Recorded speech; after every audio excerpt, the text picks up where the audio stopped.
서울의 밤하늘이 뚫린 듯 쏟아붓는 폭우가 검은 아스팔트 위를 세차게 때리고 있었고 그 빗줄기 사이를 가르는 검은색 세단 한 대가 금성그룹 본사 앞에 미끄러지듯 멈춰 섰다. 차창 밖으로 보이는 풍경은 8년이라는 긴 시간이 지났음에도 불구하고 변한 것이 거의 없어 보였지만 그 익숙함이 한태주에게는 오히려 지독한 혐오감을 불러일으켰다. 그는 차가운 가죽 시트에 몸을 깊숙이 묻은 채 창밖을 응시하고 있었는데 그의 눈동자는 밤의 어둠보다 더 깊고 서늘하게 가라앉아 있어 누구도 감히 그 속내를 읽을 수 없었다. 운전석에 앉아있던 수행비서가 조심스럽게 뒷좌석의 문을 열자 습기를 머금은 차가운 공기가 차 안으로 밀려 들어왔고 태주는 천천히 구두 끝을 내디디며 8년 만에 고국의 땅을 밟았다. 거대한 연회장의 화려한 샹들리에 불빛 아래에서 대한민국 재계를 움직이는 수많은 인사들이 가면 같은 미소를 띠고 서로의 탐욕을 탐색하고 있었다. 오늘은 금성그룹의 창립 기념 파티이자 오랫동안 해외 지사를 떠돌던 한태주가 신임 대표이사로서 공식적으로 복귀를 알리는 자리였기에 장내에는 팽팽한 긴장감이 감돌고 있었다.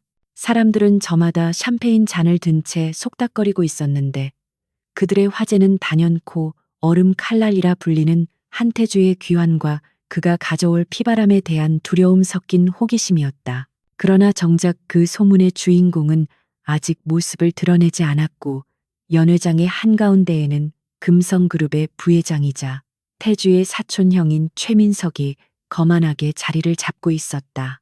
최민석은 붉게 상기된 얼굴로 주위의 아첨꾼들에게 둘러싸여 큰 소리로 떠들고 있었는데 그의 시선은 탐욕스럽게도 연회장 구석에서 조용히 대기하고 있던 디자인팀 직원들에게 머물러 있었다. 그 중에서도 유독 눈에 띄는 한 여자가 있었는데 그녀는 화려하지 않은 단정한 검은 드레스를 입고 있었지만 단아한 이목구비와 고든 자세가 주변의 공기를 차분하게 만들고 있었다. 이서윤은 디자인 팀장으로서 오늘 행사의 전반적인 시각 연출을 담당했기에 자리를 지키고 있었지만 최민석의 끈적한 시선이 자신에게 닿는 것을 느끼고 본능적으로 몸을 움츠렸다. 그녀는 지난 몇 달간 최민석의 끊임없는 회유와 협박에 시달려왔으며 오늘 밤 역시 그가 무언가 불순한 의도로 자신에게 접근할 것임을 직감하고 있었다. 비릿한 알코올 냄새를 풍기며 최민석이 비틀거리듯 이서윤에게 다가갔고 주변의 사람들은 흥미로운 구경거리를 발견한 듯 은밀한 시선을 보내며 숨을 죽였다. 최민석은 서윤의 앞을 가로막으며 손에 들고 있던 와인잔을 흔들었고 붉은 액체가 위태롭게 찰랑거리며 그녀의 옷자락을 적실듯 위협했다. 그는 거만한 목소리로 서윤에게 술을 따르라고 명령했는데 그것은 단순한 상사의 지시가 아니라 공개적인 장소에서 그녀의 자존심을 짓밟고 복종을 강요하려는 저열한 행위임이 분명했다. 서윤은 입술을 꽉 깨물며 정중하지만 단호한 태도로 업무 중임을 들어 거절하려 했으나 최민석은 그녀의 거절을 자신에 대한 모욕으로 받아들이고는 표정을 순식간에 일그러뜨리며 손을 들어 올렸다. 그 순간 육중한 연회장의 문이 양쪽으로 활짝 열리며 차가운 바람과 함께 한 남자가 걸어 들어왔고 소란스럽던 연회장은 순식간에 찬물을 끼얹은 듯 정막에 휩싸였다. 완벽하게 재단된 짙은 네이비 슈트를 입고 한치의 흐트러짐도 없는 모습으로 등장한 한태주는 마치 맹수가 자신의 영역에 침범한 하이에나를 바라보는 듯한 서늘한 눈빛을 하고 있었다. 그는 뚜벅뚜벅 규칙적인 구두 소리를 내며 인파를 가르고 최민석과 이서윤이 대치하고 있는 곳으로 곧장 걸어왔는데 그의 주변으로는 보이지 않는 압력이 뿜어져 나와 사람들은 저절로 길을 터주며 뒤로 물러섰다. 태주의 시선은 잠시 이서윤의 떨리는 어깨에 머물렀으나 그 찰나의 순간에 담긴 감정은 아무도 눈치채지 못할 만큼 빠르게 사라졌다. 최민석은 갑작스러운 태주의 등장에 당황하여 허공에 들고 있던 손을 어정쩡하게 내렸지만 이미 술기운과 자격지심으로 인해 판단력이 흐려진 상태였다. 그는 태주를 향해 비아냥거리는 말투로 인사를 건네며 자신의 권위를 과시하려 했으나 태주는 그를 철저하게 무시한 채 서윤의 젖은 옷자락과 바닥에 쏟아진 와인을 차갑게 내려다보았다. 태주는 낮은 목소리로 최민석에게 이곳이 임원들의 사교 클럽이 아니라 회사의 미래를 논하는 공식적인 자리임을 상기시키며 그의 품격을 문제 삼았다. 태주의 목소리는 결코 크지 않았지만 그 안에 담긴 위압감은 연회장의 공기를 얼어붙게 만들기에 충분했고 주변의 임원들은 마른 침을 삼키며 두 사람의 대치를 지켜보았다. 모멸감을 느낀 최민석이 얼굴을 붉히며 반발하려 했으나 태주는 한 발짝 더 다가서며 그를 압박했고 키 차이에서 오는 물리적인 위압감과 태주 특유의 냉철한 기운이 최민석을 짓눌렀다. 태주는 서늘한 미소를 지으며 지금 이 추태가 내일 아침 주가에 미칠 영향과 이로 인해 발생할 손실을 최민석 개인의 자산으로 메울 자신이 있는지 물었다. 그것은 단순한 경고가 아니라 실질적인 힘을 가진 자만이 할 수 있는 냉혹한 위협이었고 최민석은 태주의 눈동자 속에 담긴 진심 어린 경멸을 읽고 등골이 서늘해지는 것을 느꼈다. 태주는 8년 전 힘없이 쫓겨나던 그 유약한 소년이 아니었으며 이제는 누구도 함부로 건드릴 수 없는 절대적인 포식자가 되어 돌아온 것이었다. 상황이 불리하게 돌아가는 것을 감지한 최민석의 측근들이 황급히 다가와 그를 말리는 실언을 하며 상황을 수습하려 했으나 이미 망신을 당할 대로 당한 최민석은 분을 사귀지 못하고 거칠게 몸을 돌렸다. 태주는 멀어지는 최민석의 뒷모습을 잠시 응시하다가 천천히 고개를 돌려 여전히 그 자리에 못 박힌 듯 서 있는 이서윤을 바라보았다. 8년이라는 시간 동안 수없이 그려왔던 얼굴이 바로 눈앞에 있었지만 그는 지금 당장 그녀를 안아주거나 따뜻한 말을 건넬 수 없는 자신의 처지를 뼈저리게 자각하고 있었다. 지금 그녀에게 보이는 호의는 오히려 그녀를 적들의 표적으로 만들 뿐이라는 사실을 누구보다 잘 알고 있는 태주는 끓어오르는 감정을 억누르며 무심한 표정을 유지해야만 했다. 이서윤은 눈앞에 서 있는 남자가 8년 전 화재 사건 속에서 자신을 구해주고 호련히 사라졌던 그 소년이라는 사실을 전혀 알지 못한 채 그저 낯선 신임 대표의 압도적인 분위기에 눌려 숨조차 제대로 쉬지 못하고 있었다. 그녀는 떨리는 목소리로 감사의 인사를 전하려 했으나 태주는 그녀의 말이 채 끝나기도 전에 차갑게 말을 자르며 직원 관리를 제대로 하지 못한 점에 대해 사과할 필요 없다는 사무적인 말만 남겼다. 그러나 태주가 돌아설 때 그의 손끝이 아주 잠시 멈칫하며 무언가를 갈망하는 듯한 미세한 움직임을 보였고 그 짧은 순간의 망설임은 그의 완벽한 가면 뒤에 숨겨진 인간적인 고뇌를 유일하게 증명하고 있었다. 태주가 수행 비서에게 눈짓을 하자 비서는 즉시 상황을 파악하고 서윤에게 다가가 정중하게 겉옷을 건네며 그녀가 안전하게 귀가할 수 있도록 차량을 대기시키겠다고 안내했다. 태주는 멀리서 그 모습을 지켜보며 주머니 속에서 작고 낡은 펜던트를 만지작거렸는데 그것은 8년 전 서윤이 잃어버렸던 유일한 물건이자 그가 지옥 같은 외국 생활을 버티게 해준 부적과도 같은 것이었다. 그는 이제 막 전쟁터로 돌아왔고 그의 칼끝은 정확하게 최민석과 그 배후에 있는 부패한 세력들을 겨누고 있었지만 그 모든 싸움의 이유와 목적은 오직 단 한 사람 이서윤을 지키기 위함이었다. 연회장을 빠져나온 태주는 대기하고 있던 차에 다시 올라타며 넥타이를 거칠게 풀었고 창밖으로 흐르는 빗물은 아까보다 더 굵어져 도시를 삼킬 듯 퍼붓고 있었다. 그는 차가운 유리창에 머리를 기대고 눈을 감으며 방금 전 보았던 서윤의 겁에 질린 눈동자를 떠올렸고 심장 깊은 곳에서부터 뜨거운 분노와 연민이 뒤섞인 감정이 치고 올라왔다. 8년 전 힘이 없어 그녀를 두고 떠나야만 했던 비참했던 과거는 이제 끝났으며 그는 자신의 모든 권력과 자산을 동원해 그녀를 가두고 있는 보이지 않는 감옥을 부수고 그녀를 세상 밖으로 끌어낼 계획을 세우고 있었다. 차가 어둠 속으로 미끄러져 들어가며 태주의 입가에는 잔혹하면서도 슬픈 미소가 아주 희미하게 번졌다. 그날 밤 금성그룹의 본사 꼭대기층에 있는 대표이사실의 불은 새벽이 되도록 꺼지지 않았고 태주는 책상 위에 쌓인 방대한 서류들 사이에서 최민석의 비리 장부를 검토하고 있었다. 그는 서류 한 장 한 장을 넘길 때마다 서윤이 겪었을 부당한 대우와 고통을 짐작하며 펜을 쥔 손에 힘을 주었고 종이가 찢어질 듯 날카로운 소리를 내며 서명했다. 이것은 단순한 기업 경영이 아니라 사랑하는 여자를 지키기 위한 전쟁의 선전포고였으며 태주는 이 싸움에서 승리하기 위해 기꺼이 악마가 될 준비가 되어 있었다. 창밖으로 새벽의 푸르스름한 빛이 밝아오고 있었지만 태주의 눈은 여전히 형형하게 빛나며 다가올 폭풍을 예고하고 있었다. 창립 기념 파티에 화려했던 밤이 지나고 금성 그룹 본사의 아침은 여느 때와 다름없이 바쁘게 돌아가고 있었지만 디자인팀의 공기는 무겁게 가라앉아 숨이 막힐 지경이었다.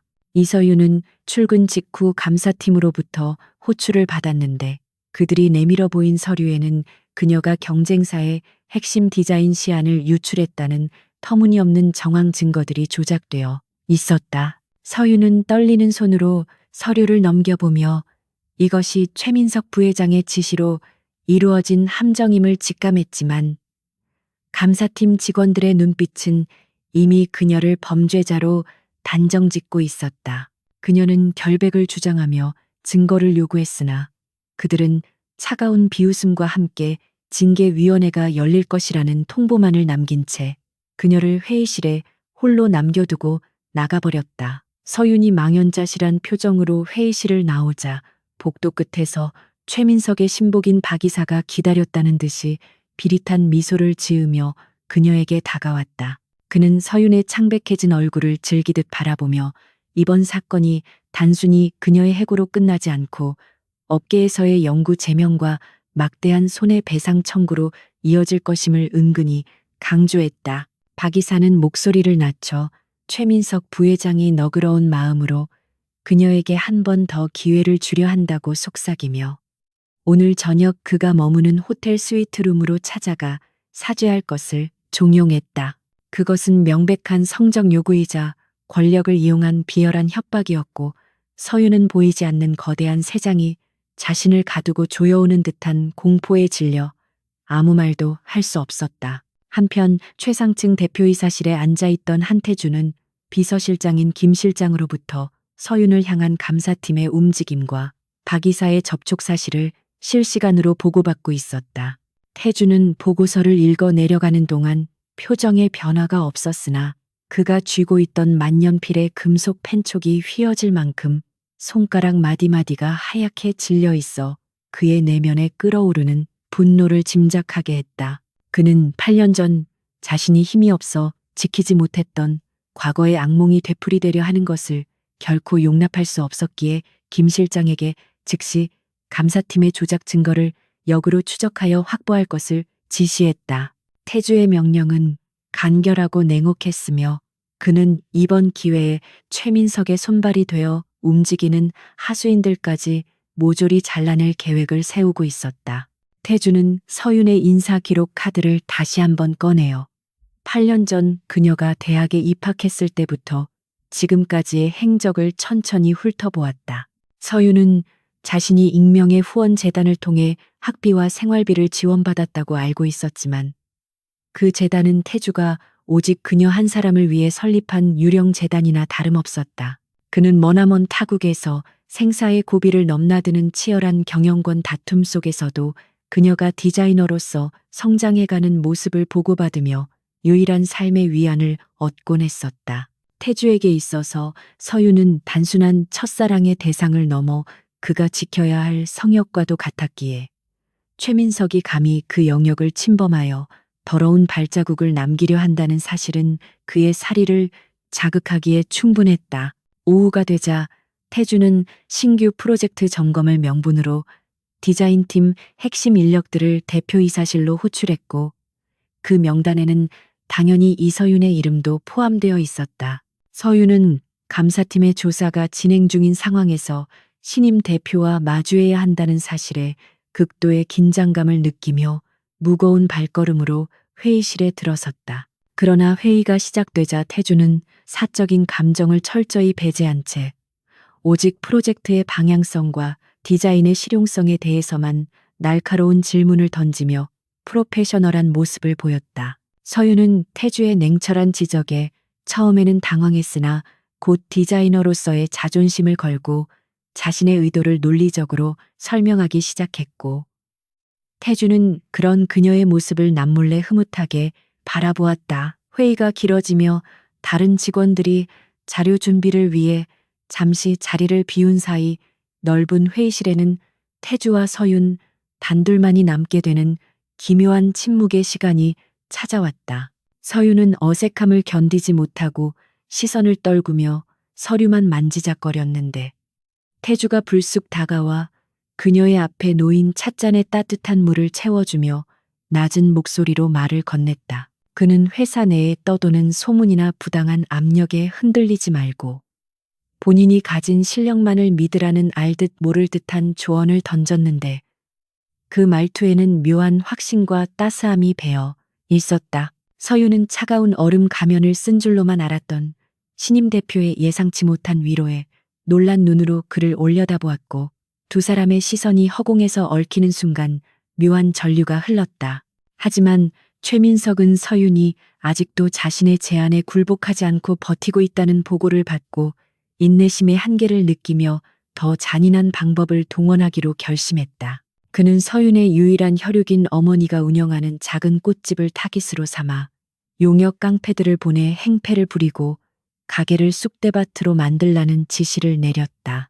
서윤은 회의를 마치고 자리로 돌아와 어머니로부터 가게에 험악한 사람들이 들이닥쳐 난동을 부리고 있다는 다급한 전화를 받고 사색이 되어 사무실을 뛰쳐나갔다.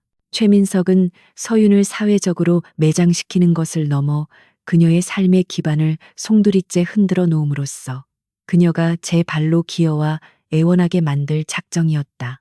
서윤이 택시를 타고 정신없이 꽃집으로 향하는 동안 태주는 김 실장으로부터 최민석이 움직였다는 보고를 받고 즉시 자신의 개인 경호팀을 현장으로 급파했다. 태주는 차 창밖으로 빠르게 지나가는 풍경을 바라보며 자신이 조금만 더 늦게 대응했다면 서윤이 겪었을 고통을 생각하고 치를 떨었다.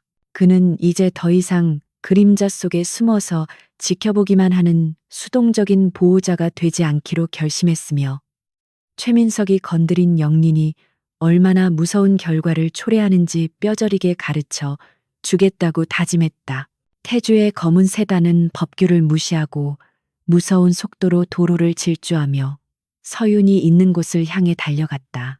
서윤이 헐레벌떡 꽃집 앞에 도착했을 때는 이미 상황이 종료된 뒤였는데 놀랍게도 가게 앞에는 험상내는 용역들이 아닌 검은 양복을 입은 건장한 사내들이 질서정연하게 서 있었다. 가게 내부는 깨진 화분 하나 없이 평온했으며 서윤의 어머니는 놀란 가슴을 쓸어내리며 어떤 신사분들이 나타나 행패를 부리려던 사람들을 조용히 데리고 나갔다고 설명했다.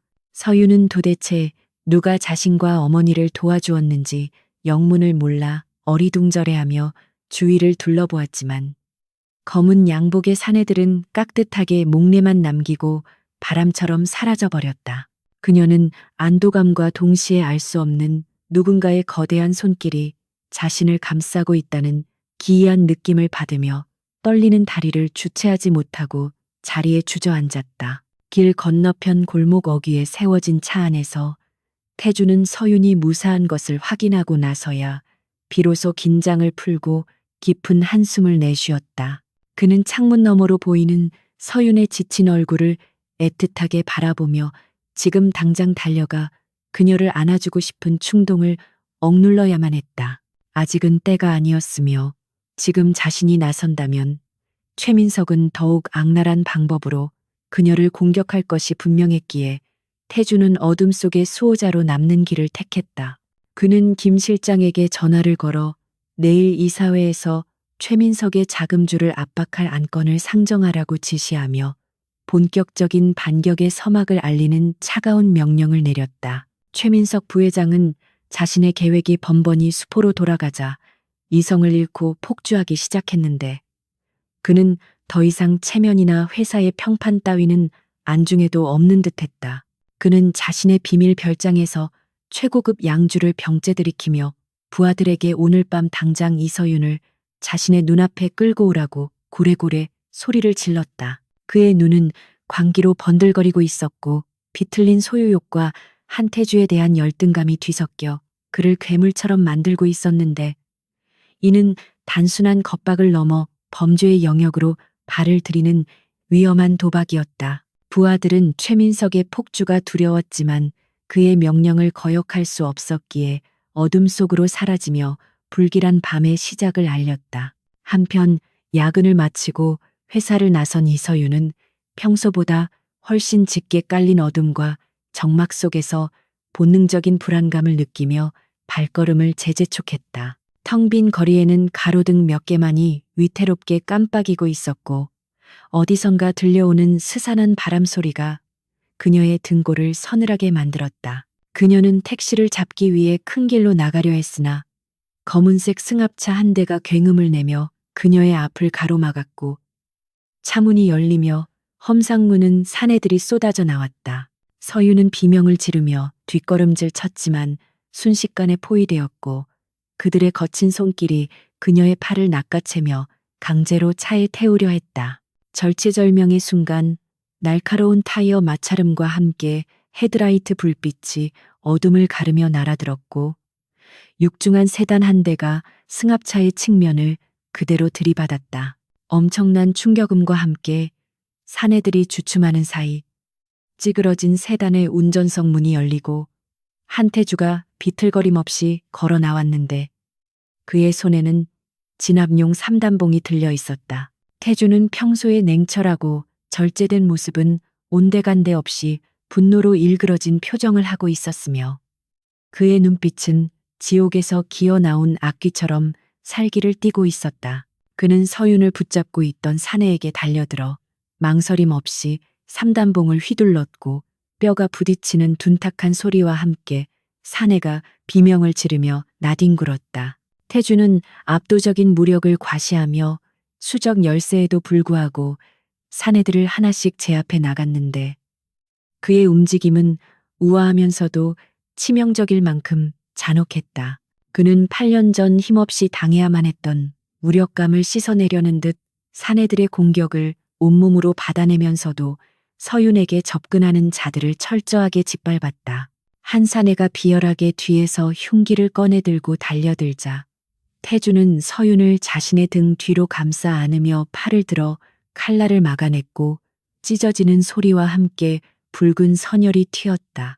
그러나 태주는 고통을 느끼지 못하는 사람처럼 눈 하나 깜짝하지 않고 반격하여 사내를 쓰러뜨린 후 거친 숨을 몰아쉬며 서윤의 상태를 살폈다. 상황이 종료되자 뒤늦게 도착한 경호팀이 쓰러진 괴한들을 처리하기 시작했고 태주는 피가 흐르는 팔을 감싸준 채 서윤을 자신의 차 뒷좌석으로 이끌었다. 서윤은 공포와 충격으로 인해 사시나무 떨듯 몸을 떨고 있었지만 태주의 팔에서 흐르는 피를 보자 정신이 번쩍 들어 눈물을 글썽이며 그의 상처를 살폈다. 차 안의 조명 아래에서 드러난 태주의 셔츠는 붉게 물들어 있었고 서윤은 자신의 스카프를 풀어 지혈을 시도하며 떨리는 목소리로 왜 이렇게까지 하냐고 물었다. 태주는 창백해진 얼굴로 땀을 흘리면서도 괜찮다는 말만 되풀이하며 오히려 서윤의 헝클어진 머리카락을 조심스럽게 정리해 주었다. 서윤은 태주의 만류에도 불구하고 구급상자를 찾아 그의 찢어진 셔츠 소매를 걷어 올렸는데 드러난 상처 주변을 닦아내던 그녀의 손길이 일순간 딱딱하게 굳어버렸다. 칼에 베인 새로운 상처 아래로 팔뚝 전체를 뒤덮고 있는 오래되고 흉측한 화상 흉터가 선명하게 드러났기 때문이었다.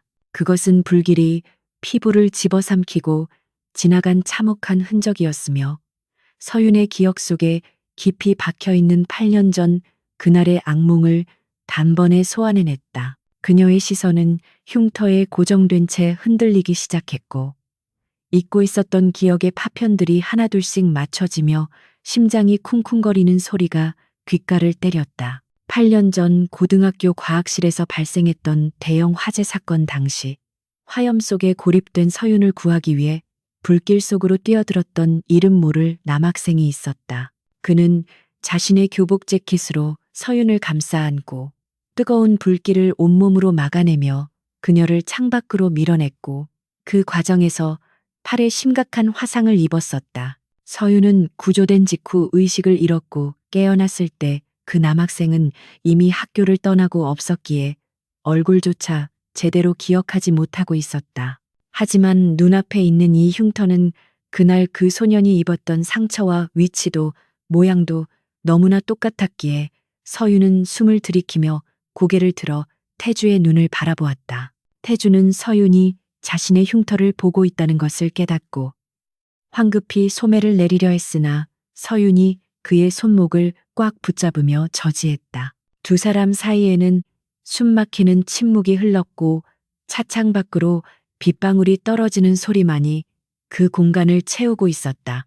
서윤은 떨리는 입술을 달싹이며 8년 전 과학실 화재 사건을 언급했고 태주의 눈동자가 심하게 흔들리는 것을 놓치지 않았다. 그녀는 확신에 찬 목소리로 당신이 그때 그 사람인지 물었고 태주는 더 이상 피할 수 없음을 직감한 듯 깊은 한숨을 내쉬며 고개를 떨구었다. 태주는 천천히 고개를 들어 서윤과 눈을 마주쳤고 그의 눈빛은 더 이상 차가운 기업가의 것이 아닌 8년 전 순수했던 소년의 눈빛으로 돌아와 있었다. 그는 자신이 맞다는 사실을 시인하며 당시 집안의 압력으로 인해 강제 유학을 떠나야만 했기에 인사조차 할 수 없었다고 담담하게 고백했다. 사실 태주의 아버지는 아들이 천한 직원 따위의 딸을 구하려다 몸을 상했다는 사실에 격분하여 그를 해외로 내쫓았고 서윤의 존재를 지워버리려 했었다. 태주는 서윤을 지키기 위해 아버지와 거래를 했고 그 대가로 8년이라는 긴 시간 동안 그녀의 앞에 나타나지 못한 채 그림자처럼 살아야만 했던 것이었다. 서윤은 태주의 고백을 듣고 하염없이 눈물을 흘리며 그동안 그를 알아보지 못한 자신을 자책함과 동시에 그가 겪었을 고독과 아픔에 가슴이 미어지는 듯했다. 그녀는 조심스럽게 손을 뻗어 태주의 뺨을 어루만졌고 태주는 그녀의 따뜻한 온기에 기대어 잠시 눈을 감으며 긴장으로 굳어있던 몸을 이완시켰다. 이 순간 두 사람 사이를 가로막고 있던 대표와 직원이라는 벽은 허물어졌고 오직 서로를 그리워하고 지켜주고 싶었던 두 남녀의 진심만이 남게 되었다. 태주는 서윤의 손을 자신의 뺨에 겹쳐 잡으며 다시는 누구도 당신을 다치게 하지 않겠다고 맹세하듯 속삭였다. 태주는 서윤을 자신의 안전 가옥으로 데려가기로 결심하고 운전석에 앉아있던 김 실장에게 목적지를 변경하라고 지시했다. 지금 서윤을 집으로 보내는 것은 호랑이 굴에 던져 넣는 것과 다름없었기에 그는 자신의 모든 것을 걸고서라도 그녀를 곁에 두고 지키려 했다. 차가 부드럽게 출발하자 서윤은 긴장이 풀린 탓인지 태주의 어깨에 기대어 잠이 들었고 태주는 그런 그녀를 팔로 감싸 안으며 창밖의 야경을 응시했다. 그의 눈빛은 이제 방어적인 태도에서 벗어나 최민석과 그 배우 세력을 향한 무자비한 공격을 예고하는 사냥꾼의 눈빛으로 변해 있었다. 안전 가옥에 도착한 태주는 잠든 서윤이 깰세라 조심스럽게 그녀를 안아들고 집 안으로 들어갔는데 그의 팔에 전해지는 묵직한 통증조차 달콤하게 느껴질 정도였다. 그는 침대에 서윤을 눕히고 이불을 덮어준 뒤 잠든 그녀의 얼굴을 한참 동안 말없이 내려다보았다. 8년을 돌고 돌아 다시 만난 그녀는 여전히 아름답고 소중했기에 태주는 이제 더 이상 과거의 유약한 소년으로 남지 않기로 다짐하며 주먹을 꽉 쥐었다. 내일 날이 밝으면 그는 최민석에게 그가 저지른 짓에 대한 가장 혹독한 대가를 치르게 할 것이었다. 안전 가옥의 높은 창을 통해 쏟아지는 아침 햇살이 이서윤의 눈꺼풀을 간지럽히며 잠을 깨웠고 그녀는 낯선 천장을 바라보며 잠시 멍하니 누워 있었다. 지난밤의 사건들이 마치 꿈처럼 느껴졌지만 팔에 감긴 붕대와 창밖으로 보이는 낯선 숲의 풍경은 이 모든 것이 피할 수 없는 현실임을 상기시켜 주었다. 서윤은 조심스럽게 몸을 일으켜 침대 옆 협탁에 놓인 따뜻한 물 한 잔과 정갈하게 개어진 새 옷을 발견했는데 그것은 한태주가 그녀를 위해 세심하게 준비해둔 배려임을 알 수 있었다. 그녀는 태주가 8년 동안 자신을 지켜봐 왔다는 사실에 가슴 한구석이 아릿해지면서도 이제는 그가 짊어진 무거운 짐을 함께 나누고 싶다는 강한 의지가 샘솟는 것을 느꼈다. 거실로 내려가자 이미 말끔하게 정장을 차려입은 태주가 창가에 서서 누군가와 통화를 하고 있었는데 그의 뒷모습에서는 전장에 나가는 장수의 비장함이 느껴졌다. 그는 서윤의 인기척을 느끼고 전화를 끊으며 다가왔는데 차가운 비즈니스맨의 가면을 쓴 얼굴이었지만 그녀를 바라보는 눈빛만은 봄날의 햇살처럼 따스했다. 태주는 오늘 이사회에서 최민석과의 정면 승부가 있을 것임을 예고하며 서윤에게 이곳에서 한 발자국도 나가지 말고 기다려달라고 당부했다. 서윤은 그가 혼자서 감당해야 할 거센 폭풍이 걱정되었지만 지금 자신이 할 수 있는 최선은 그에게 약점이 되지 않는 것임을 알기에 묵묵히 고개를 끄덕이며 그의 넥타이를 바로 잡아주었다. 금성그룹 본사의 대회의실은 긴급 소집된 이사들로 인해 무거운 침묵과 긴장감이 감돌고 있었고 공기 중에는 보이지 않는 화약 냄새가 진동하는 듯했다. 최민석 부회장은 상석에 앉아 거만한 표정으로 시계를 두드리고 있었는데 그는 오늘 이 자리에서 한태주의 경영 능력을 문제 삼고 이서윤 스캔들을 터뜨려 태주를 실각시킬 완벽한 계획을 세우고 있었다.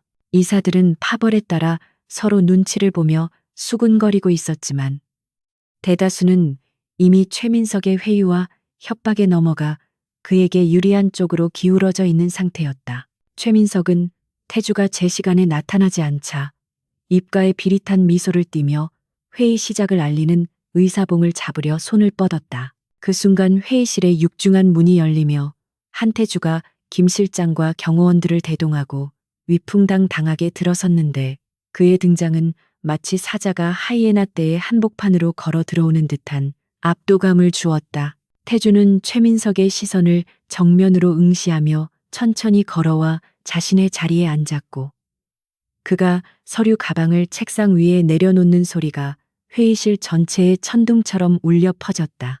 최민석은 태주의 귀에 눌리지 않으려 애써 태연한 척하며 신임 대표가 첫 이사회부터 지각이라니 자질이 의심스럽다며 비아냥거렸다. 그러나 태주는 그 말에 대꾸할 가치조차 느끼지 못한다는 듯 냉소적인 표정으로 김 실장에게 눈짓을 보냈고 김 실장은 준비해온 두툼한 자료들을 이사들에게 배포하기 시작했다.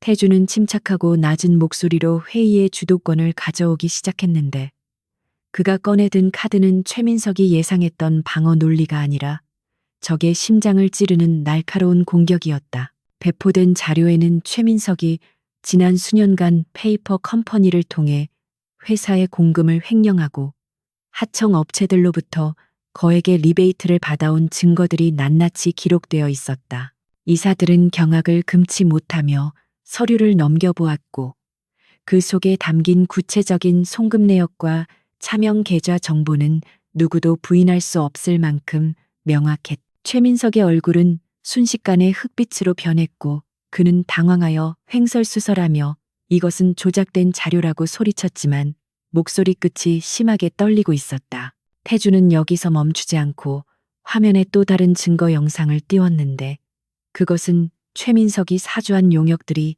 이서윤의 어머니 가게를 습격하는 장면과 디자인 유출 누명을 씌우기 위해 증거를 조작하는 통화 녹취록이었다. 회의실은 충격에 휩싸여 술렁거렸고 태주는 싸늘하게 식은 눈으로 최민석을 노려보며 이것이 금성그룹의 부회장이라는 사람이 벌인 파렴치한 짓이라고 일갈했다. 그는 단순히 개인의 비리를 폭로하는 것을 넘어 회사의 도덕성과 신뢰를 바닥으로 떨어뜨린 최민석에게 경영 자격이 없음을 주주들의 이름으로 선언했다. 태주의 논리는 정연했고 그의 태도는 단호했기에 중립을 지키던 이사들조차 태주 쪽으로 돌아설 수밖에 없었다. 궁지에 몰린 최민석은 이성을 잃고 벌떡 일어나 이서윤과 태주가 부적절한 관계이며 태주가 공과 사를 구분하지 못하고 내연녀를 감싸기 위해 회사를 이용하고 있다고 악을 썼다. 회의실의 분위기가 다시 한번 요동치자 태주는 천천히 자리에서 일어나 최민석을 향해 걸어갔고 그의 주변으로 서슬퍼런 살기가 뿜어져 나와 아무도 그를 말리지 못했다. 태주는 최민석의 코앞까지 다가가 그를 내려다보며 이서윤 팀장은 내연녀가 아니라 자신이 직접 스카우트하고 관리하는 금성그룹의 핵심 인재라고 못 박았다. 그리고 그는 좌중을 둘러보며 앞으로 이서윤 건드리는 자는 그가 누구든 금성그룹과 한태주 개인에 대한 도전으로 간주하고 처절하게 응징하겠다고 공개적으로 선언했다. 태주의 이 발언은 단순한 보호 선언을 넘어 이서윤을 자신의 권력 안에 둠으로써 누구도 넘볼 수 없는 성역으로 만들어버린 고도의 정치적 행위이자 뜨거운 고백이었다. 최민석은 태주의 기세에 눌려 주저앉았고 이사회는 태주의 주도하에 최민석의 직무 정지와 감사위원회 회부를 만장일치로 통과시켰다. 패배자가 된 최민석은 분노와 수치심으로 몸을 떨며 회의실을 빠져나갔지만 그의 눈빛은 아직 포기하지 않았다는 도끼를 품고 있었다.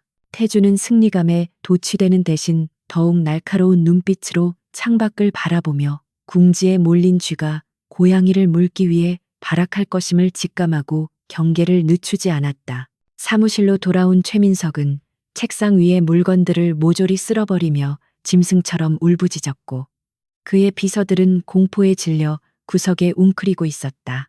그는 자신이 가진 모든 것을 잃을 위기에 처하자 이서윤과 한태주를 파멸시키기 위해 인간이기를 포기하고 최후의 수단을 쓰기로 결심했다. 최민석은 뒷골목 정보상과 사이버 레카들에게 거액을 송금하며 이서윤에 대한 악성 루머와 조작된 사진들을 인터넷에 유포하라고 지시했다. 그의 계획은 이서윤을 재벌 3세를 꼬셔 신분 상승을 노리는 꽃뱀으로 둔갑시켜 사회적으로 매장시키고 태주를 부도덕한 경영인으로 낙인 찍어 여론의 심판대에 세우는 것이었다. 몇 시간 지나지 않아 인터넷 포털 사이트와 SNS는 이서윤과 한태주에 대한 자극적인 지라시로 도배되기 시작했고 대중들은 진실 여부와 상관없이 흥미 위주의 가십에 열광하며 악플을 쏟아냈다. 실시간 검색어 1위에 이서윤의 이름이 오르고 그녀의 신상 정보가 털리면서 상황은 걷잡을 수 없이 악화되었다. 안전 가옥에서 TV를 보고 있던 서윤은 뉴스 속보에 나온 자신의 모자이크된 사진과 입에 담지 못할 비난 댓글들을 보며 충격에 휩싸여 리모컨을 떨어뜨렸다. 세상 모든 사람들이 자신에게 손가락질하는 것 같은 공포가 엄습해왔고 그녀는 숨이 막혀오는 것을 느끼며 바닥에 주저앉아 귀를 막았다.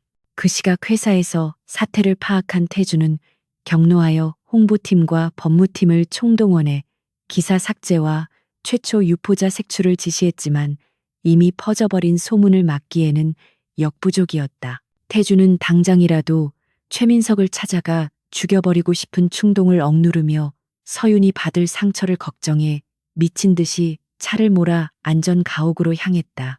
집에 들어선 태주는 어둠 속에 웅크려 앉아 떨고 있는 서윤을 발견하고 가슴이 찢어지는 듯한 고통을 느끼며 다가가 그녀를 품에 안았다. 서윤은 태주의 품에서 서럽게 오열하며 자신이 태주의 앞길을 막는 걸림돌이 된 것 같다며 자책했지만 태주는 그녀를 더욱 세게 끌어안으며 절대 놓지 않겠다고 속삭였다. 태주는 서윤을 진정시킨 후 침실로 데려가 눕히고 그녀가 잠들 때까지 곁을 지키며 그녀의 젖은 눈가를 닦아주었다.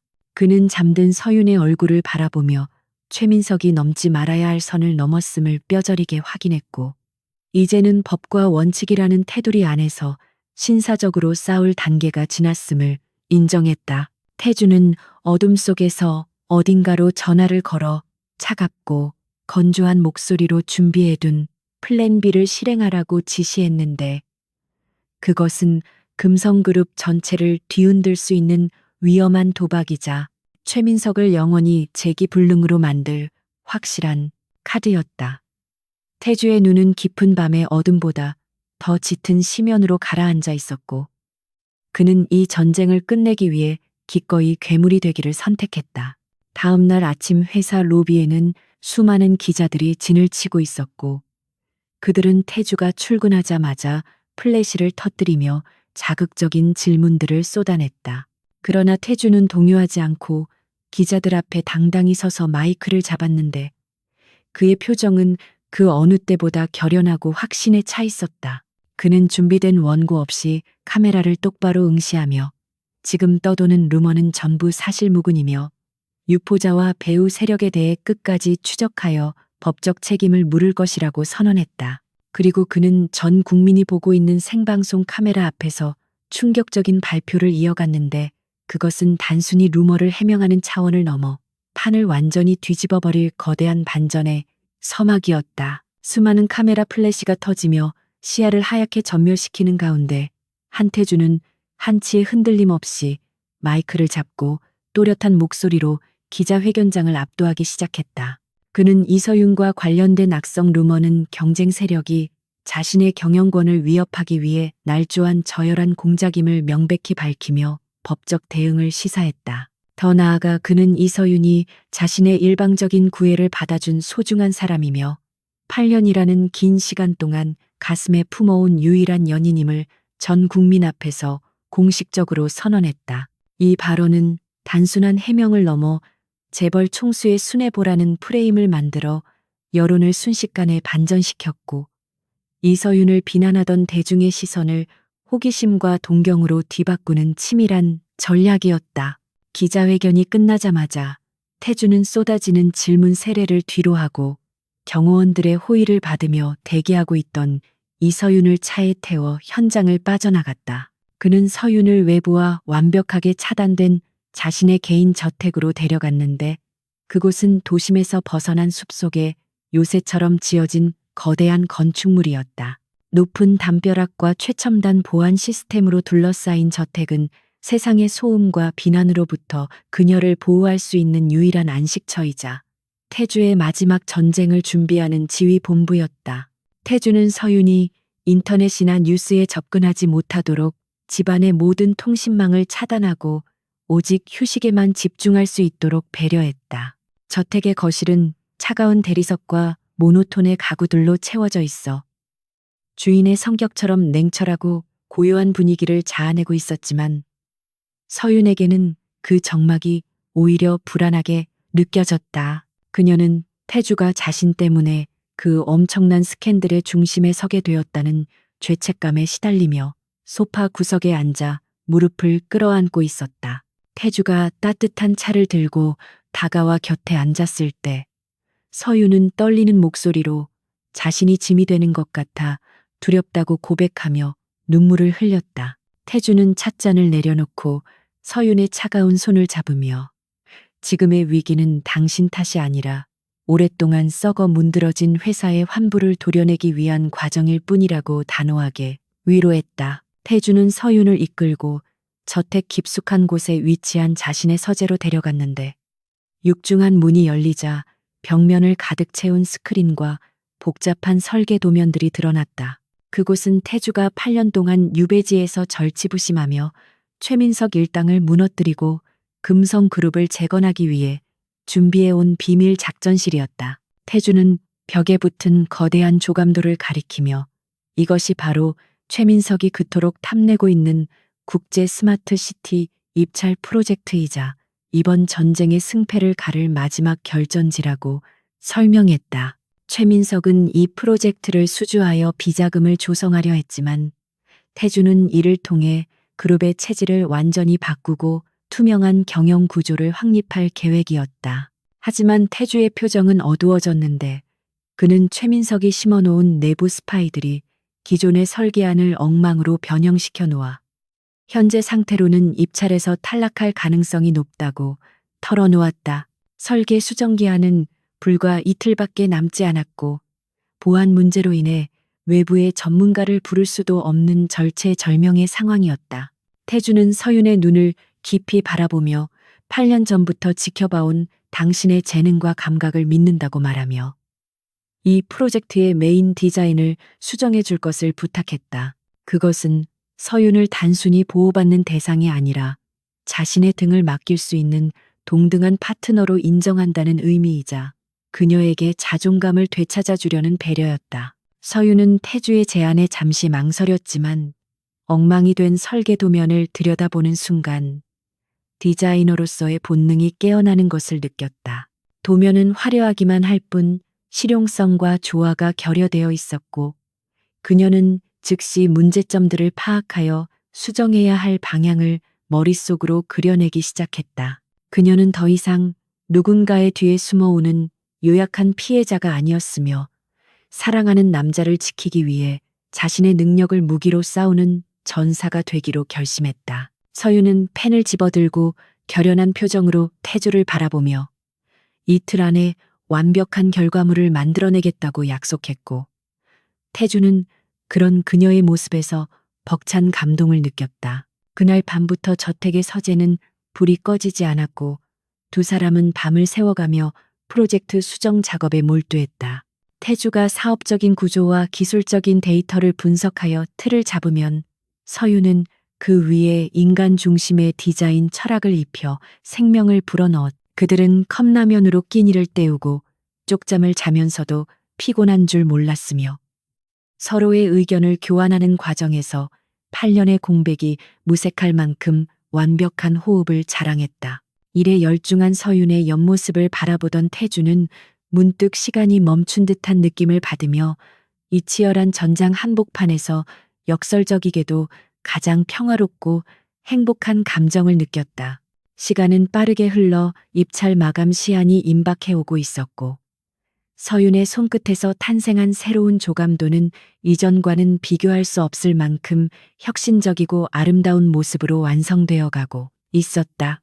서윤은 마지막 렌더링 작업을 마치고 지친 기색으로 의자에 기대었지만 그녀의 눈은 성취감으로 반짝이고 있었다. 태주는 완성된 결과물을 보며 감탄을 금치 못했고 이것이라면 심사위원들의 마음을 확실하게 사로잡을 수 있을 것이라고 확신했다. 그는 서윤에게 다가가 고생했다는 말과 함께 그녀를 부드럽게 안아주었고 두 사람은 서로의 체온을 나누며 폭풍전야의 고요함을 만끽했다. 한편 최민석 부회장은 태주가 기자회견 이후 종적을 감추자 그가 여론의 역풍을 맞고 포기했다고 착각하며 승리에 도취되어 있었다. 그는 자신의 측근들과 축배를 들며 태주가 제출할 설계안이 이미 망가져 있다는 사실을 비웃었고 이번 입찰만 따내면 주주총회를 열어 태주를 해임하고 회사를 완전히 장악할 꿈에 부풀어 있었다. 최민석은 태주가 준비하고 있는 반격의 칼날이 얼마나 예리하게 벼려져 있는지 그리고 그 칼자루를 쥐고 있는 사람이 바로 자신이 무시했던 이서윤이라는 사실을 꿈에도 상상하지 못하고 있었다. 그의 오만함은 결국 그를 파멸의 구렁텅이로 몰아넣는 가장 큰 약점이 되고 있었다. 결전의 날 아침이 밝았고 태주는 말끔한 정장 차림으로 서재를 나서며 서윤에게 오늘 밤 모든 것이 끝날 것이라고 약속했다. 서윤은 태주의 넥타이를 정성스럽게 메어주며 당신은 혼자가 아니니 부디 다치지 말고 돌아오라고 당부했다. 태주는 서윤의 이마에 입을 맞추고 비장한 표정으로 저택을 나섰고 대기하고 있던 김 실장과 경호팀 차량 행렬이 그 뒤를 따랐다. 이제 태주는 최민석이 파놓은 함정을 정면으로 돌파하여 그를 단죄하고 서윤과의 약속을 지키기 위한 마지막 전쟁터로 향하고 있었다. 입찰 심사장이 마련된 국제 컨벤션 센터에는 전 세계의 유력 인사들과 언론사들이 모여들어 북새통을 이루고 있었고 긴장감이 감도는 가운데 최민석이 먼저 도착하여 여유로운 미소를 짓고 있었다. 잠시 후 회장 문이 열리고 한태주가 김 실장과 함께 모습을 드러내자 장내의 모든 시선이 그에게 쏠렸는데 그의 손에는 서윤과 함께 완성한 수정된 제안서가 들려 있었다. 태주는 최민석과 시선이 마주치자 차가운 미소를 지어 보였는데 그것은 사냥감이 덫에 걸려들었음을 확인한 사냥꾼의 섬뜩한 눈빛이었다. 이제 곧 화려한 조명 아래서 거짓과 진실이 충돌하고 탐욕과 사랑이 맞부딪히는 최후의 승부가 시작되려 하고 있었다. 국제 컨벤션 센터의 거대한 메인홀은 전 세계에서 모여든 정재계 인사들과 수백 명의 취재진으로 발 디딜 틈 없이 붐비고 있었고 화려한 조명 아래 감도는 긴장감은 숨이 막힐 지경이었다. 입찰 심사위원들이 착석하고 장내 아나운서가 행사의 시작을 알리자 최민석 부회장은 자신의 승리를 확신하는 오만한 미소를 지으며 여유롭게 와인잔을 기울였다. 그는 자신의 신복들을 통해 한태주가 가져온 설계안이 엉망으로 훼손된 버전이라고 굳게 믿고 있었기에 오늘 이 자리가 태주의 무덤이 될 것이라 의심치 않았다. 최민석은 태주가 망신을 당하고 주주들에게 탄핵당하는 장면을 상상하며 미리 준비해둔 승리 연설문을 머릿속으로 되뇌고 있었지만 그것은 곧 산산조각 날 망상에 불과했다. 첫 번째 순서로 나선 최민석 측의 발표자는 화려한 언변과 자극적인 그래픽으로 수익성을 강조한 도시 개발 계획을 설명했지만 그 내용에는 철학이나 인간에 대한 배려가 결여되어 있었다.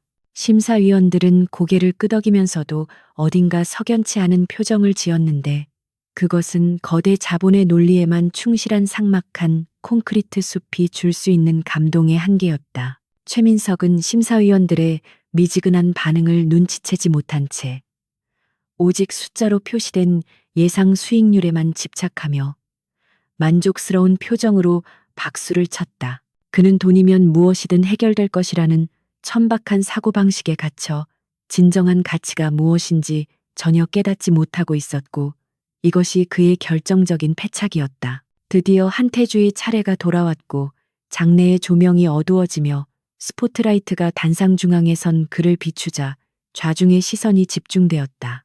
태주는 흐트러짐 없는 자세로 단상에 올라 마이크를 잡았고 그의 침착하고 낮은 목소리는 소란스럽던 장내를 순식간에 휘어잡는 카리스마를 발휘했다. 그가 신호를 보내자 거대한 스크린에는 이서윤과 함께 밤을 새워 완성한 새로운 조감도가 떠올랐는데 그것은 기존의 설계안과는 차원이 다른 혁신적이고 아름다운 미래 도시의 모습이었다. 자연과 기술이 완벽하게 조화를 이루고 그 속에 사는 사람들의 삶을 최우선으로 고려한 따뜻한 디자인은 보는 이들의 탄성을 자아내기에 충분했다. 심사위원석에서는 놀라움 섞인 웅성거림이 터져 나왔고 최민석의 표정은 믿을 수 없다는 듯 경악으로 일그러지기 시작했다. 태주는 화면 속의 곡선형 건물들과 녹지 공간을 가리키며 이것은 단순한 건축물이 아니라 상처 입은 사람들을 치유하고 보호하는 안식처로서의 도시를 구현한 것이라고 설명했다. 그의 발표에는 이서윤이 지닌 따뜻한 감성과 태주가 가진 냉철한 분석력이 완벽하게 녹아들어 있었기에 그 누구도 반박할 수 없는 설득력을 지니고 있었다. 태주는 발표를 마치며 이 프로젝트의 핵심 디자이너가 바로 이서윤 팀장임을 밝혀 그녀의 명예를 드높이는 것도 잊지 않았다. 그러나 태주의 발표는 여기서 끝나지 않았고 그는 잠시 침묵을 지키다 비장한 표정으로 청중들을 향해 이 아름다운 도시를 건설하기 위해 반드시 제거해야 할 걸림돌이 있다고 선언했다. 그의 말이 떨어지기가 무섭게 스크린의 화면이 붉은색 경고창으로 바뀌더니 복잡한 숫자가 적힌 장부들과 통화 녹취록의 파형이 나타났다. 그것은 최민석이 페이퍼 컴퍼니를 통해 조성한 비자금 내역과 경쟁사를 매수하여 입찰을 방해하려 했던 불법 행위의 증거들이었으며 태주가 지난 8년 동안 피를 토하는 심정으로 모아온 결정적인 한 방이었다. 장내는 순식간에 아수라장이 되었고 카메라 플래시가 미친 듯이 터지며 최민석을 향해 쏟아졌다. 최민석은 비명을 지르며 자리에서 벌떡 일어나 발표를 중단시키라고 고래고래 소리를 질렀지만 이미 그의 목소리는 분노한 주주들과 기자들의 함성에 묻혀버렸다. 태주는 차갑게 식은 눈으로 발악하는 최민석을 내려다보며 이것이 당신이 그토록 원하던 권력의 민낯이며 이제 그 더러운 탐욕의 대가를 치를 시간이라고 일갈했다. 화면에는 최민석이 이서윤을 협박하고 깡패를 동원했던 정황까지 낱낱이 공개되어 도덕적으로도 그를 완벽하게 매장시켰다. 심사위원들은 불쾌한 기색을 감추지 않으며 최민석에게 해명을 요구했으나 그는 공포에 질려 뒷걸음질 칠 뿐 아무 말도 하지 못했다. 그때 회장 뒤편의 문이 열리며 검찰 수사관들이 들이닥쳤고 그들은 체포 영장을 제시하며 최민석과 그에 동조했던 임원들을 포위했다. 태주는 이미 사전에 검찰과 협조하여 모든 증거 자료를 넘기고 타이밍을 조율해 왔던 것이었으며 이 공개적인 자리에서의 체포는 최민석을 사회적으로 완전히 말살시키기 위한 치밀한 계산이었다. 최민석은 수갑이 채워지는 순간에도 억울하다며 발버둥 쳤지만 수사관들의 강압적인 손길에 의해 질질 끌려나가며 처참한 최후를 맞이했다. 화려했던 금성그룹의 부회장은 이제 범죄자 번호가 적힌 수의를 입게 될 처량한 신세로 전락하고 말았다. 소란이 가라앉고 다시 정적이 찾아온 회장에서 심사위원장은 만장일치로 한태주의 금성그룹을 최종 사업자로 선정한다고 발표했다.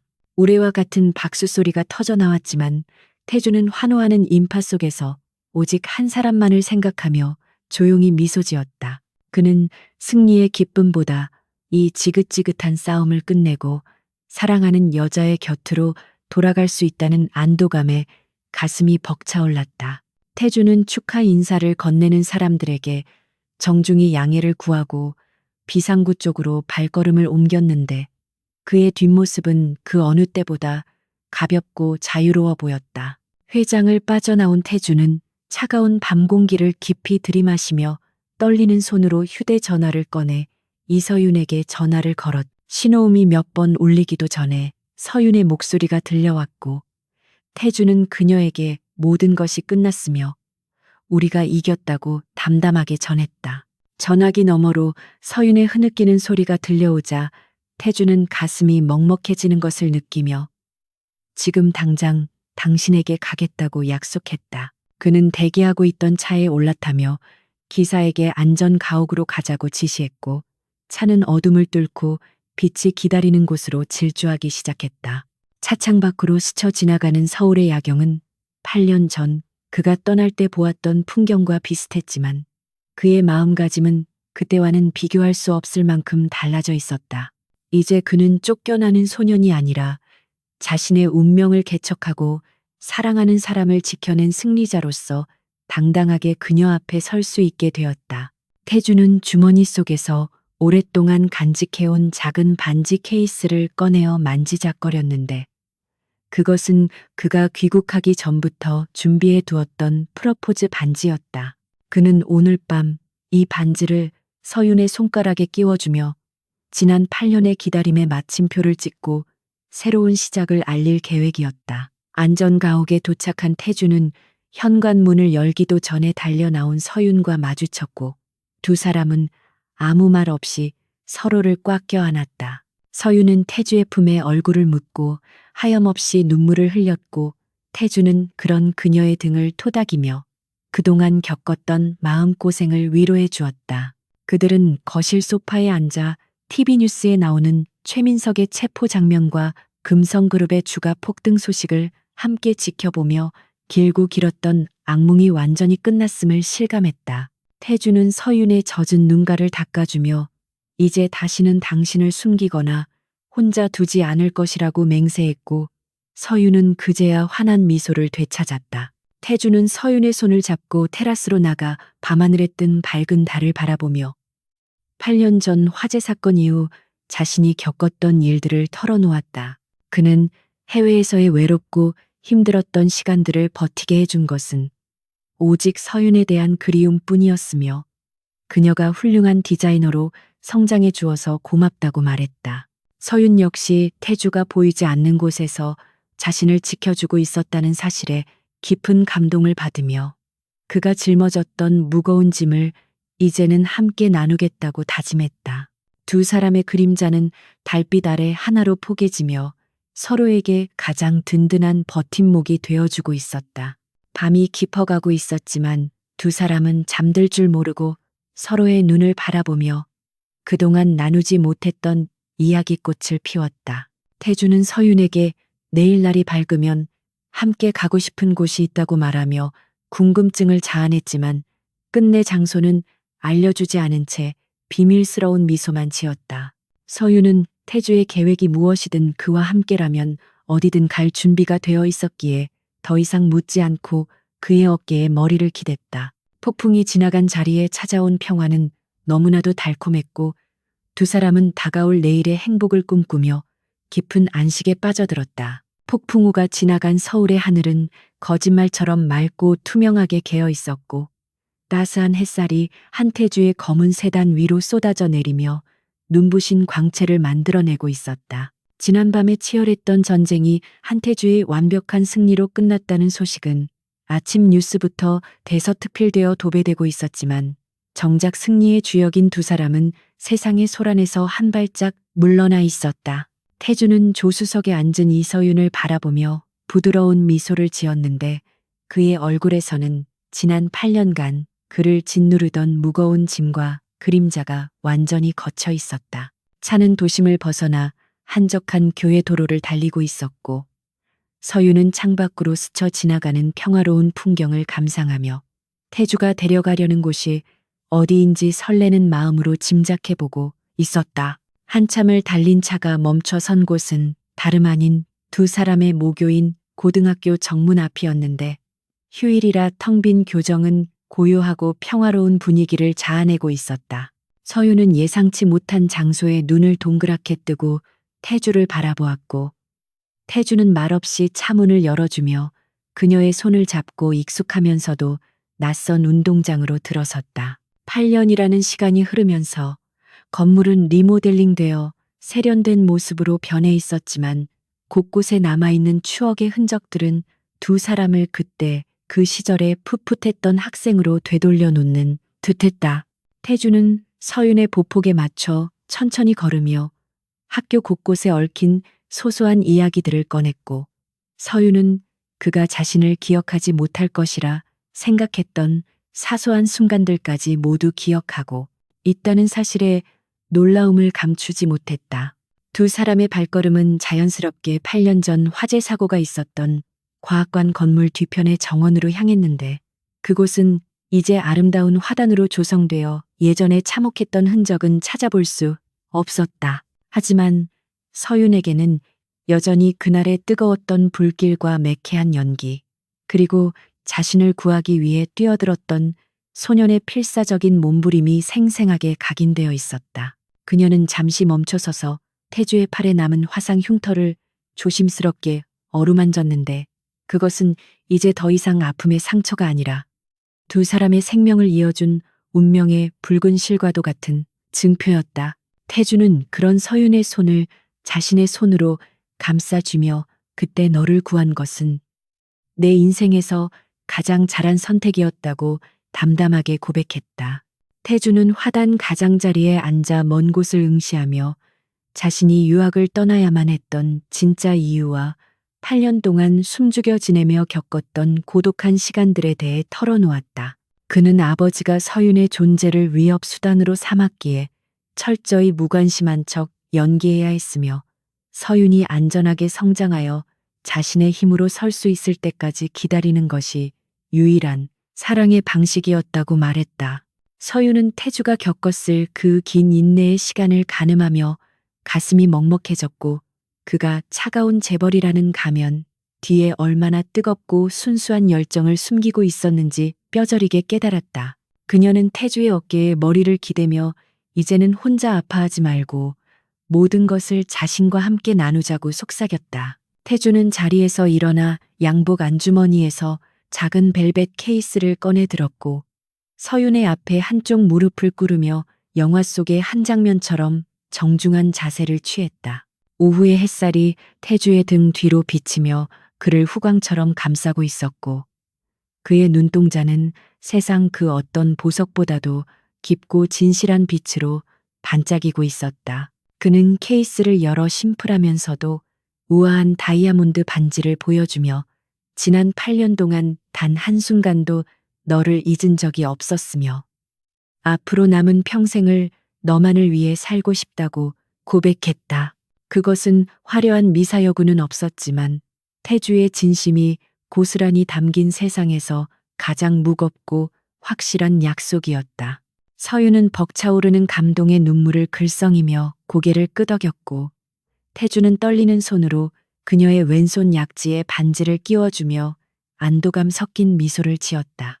반지는 마치 처음부터 그녀의 것이었던 것처럼 완벽하게 맞았고 태주는 자리에서 일어나 서윤을 품에 안고 그녀의 입술에 깊고 뜨거운 키스를 퍼부었다. 교정의 나무들이 바람에 흔들리며 축복의 팡파르처럼 잎사귀를 비벼댔고 두 사람은 서로의 심장 박동을 느끼며 영원히 변치 않을 사랑을 맹세했다. 8년을 돌고 돌아 마침내 하나가 된 두 사람의 그림자는 길게 늘어져 하나로 합쳐졌고 그 순간만큼은 세상의 어떤 시련도 그들을 갈라놓을 수 없을 것 같았다. 시간은 빠르게 흘러 어느덧 1년이라는 시간이 지났고 금성그룹은 한태주의 혁신적인 리더십 아래 투명하고 윤리적인 기업으로 환골탈태하여 재계의 모범이 되고 있었다. 최민석과 그 일당들은 모두 법의 심판을 받아 수감되었고 태주는 능력 위주의 인사를 단행하여 회사의 체질을 완전히 개선하는 데 성공했다. 특히 서윤이 주도한 스마트 시티 프로젝트는 세계적인 건축상을 수상하며 금성그룹의 위상을 국제적으로 드높이는 계기가 되었고 그녀는 낙하산이라는 오명을 완전히 벗고 실력으로 인정받는 최고의 디자이너로 우뚝 섰다. 태주는 바쁜 일정 속에서도 서윤의 가장 든든한 후원자이자 조언자로서 그녀의 활동을 전폭적으로 지지해 주었다.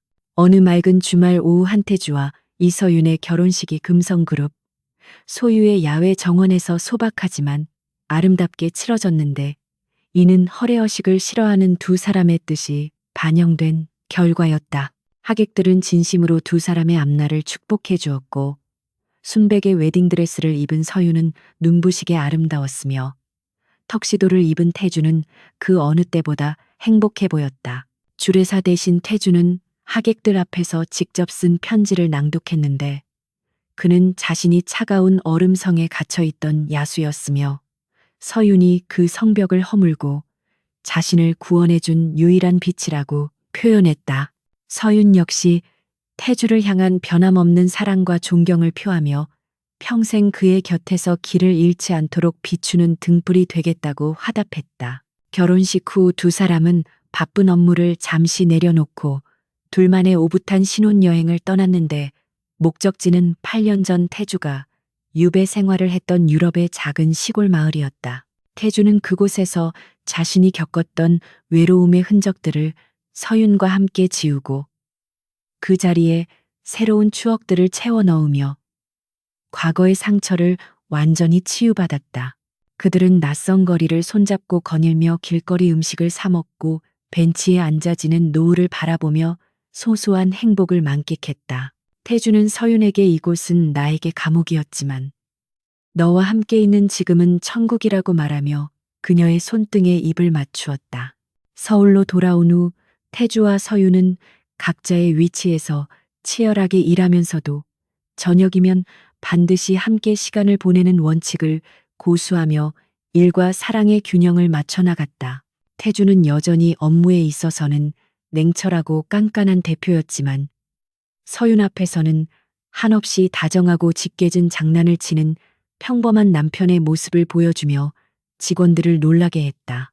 회사 내에서는 대표님이 사모님 전화만 받으면 목소리 톤이 바뀐다는 소문이 공공연한 사실로 퍼져 있었고 이는 태주의 인간적인 매력을 더해주는 에피소드가 되었다. 서윤은 태주의 도시락을 직접 챙기거나 야근하는 그를 위해 사무실을 방문하는 등 내조에도 힘쓰며 인꼬 부부의 면모를 과시했다. 어느 날 밤 태주는 서재에서 잠든 서윤의 얼굴을 바라보며 지난 날을 회상하고 있었는데 책상 위에는 8년 전 서윤이 잃어버렸던 펜던트와 두 사람이 함께 찍은 결혼 사진이 나란히 놓여 있었다. 그는 펜던트를 집어들어 만지작거리며 만약 그때 자신이 용기 내어 다가가지 않았더라면 지금의 행복은 없었을 것이라는 생각에 가슴이 쓸어내려졌다.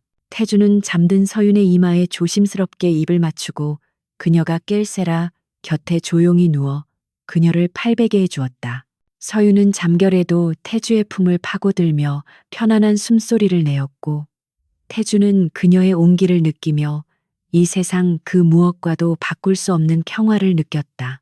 차갑고 냉혹하기로 소문났던 재벌 총수 한태주가 8년이라는 긴 세월 동안 오직 한 여자만을 바라보며 지켜온 순애보는 결국 해피엔딩으로 완성되었다.